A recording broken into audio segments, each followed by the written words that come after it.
আজকে আমার বউকে যে বাড়িতে চুমু খাবোই খাবো,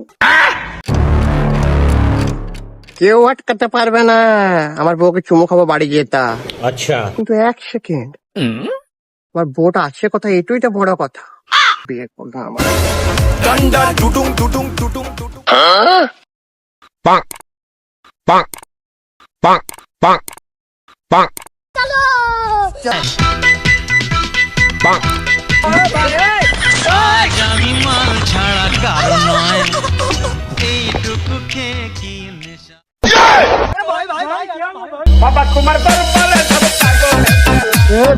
কে কে কি কি হলো, কি হলো? তুই যদি এক এই না সহ্য করতে পারবি তাই এই মদ খাস কেন বেবা? আরে আমার সহ্য সব হয়ে যায়, তো আমাকে দানা বেশ খোয়া, এখন সহ্য করে দেবো। ठीक है কিন্তু একটা উপকার কর কেন আমার। কি উপকার বল? এটা এটা বুকা চুজা কখন থেকে আমার পেছু লিখে না। ওইটা তোর ছেঙে দেবে। ও আবার কি রে মানা।